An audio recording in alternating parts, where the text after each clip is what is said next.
So that becomes an important event in forming an embodied life rather than a bodied life.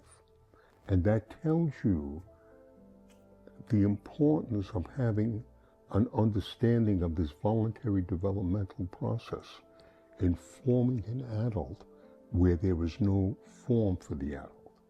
And what I mean by that, every adult is born with the intention at conception to be an adult, a mature adult, meaning a fully grown adult, and it has a self-reliant and a replicating function.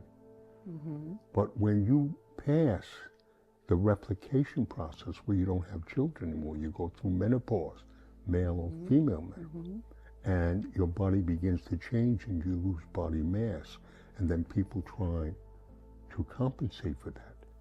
But actually we're in the arena where a second adult is forming.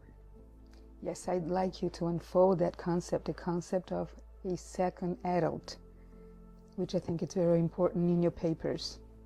You want me to say more about the second adult? Yes, I'd like you. Well, what I understood is that there is the bodied adult, which is mostly inherited, how the body shape becomes an adult by its constitutional genetic program, and then the inherited adult is also inheriting the family or the societal traditions about how to act.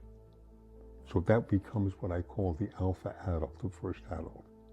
The second adult is when you begin to create a behavioral sequence about how you use yourself to carry out a task, even if that task is to relate only to yourself, like an artist relates to his work.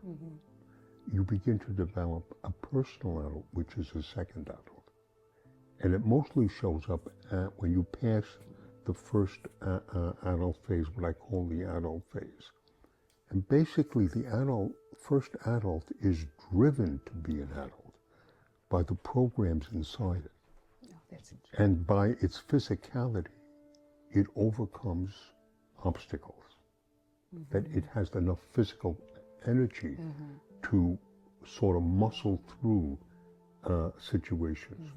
But as you get older and that there's a diminishing in the body structure, you have to voluntarily organize behavior to carry that out, to live an assertive life and live a personal life by how you use voluntary effort to manage to keep going over a long period of time.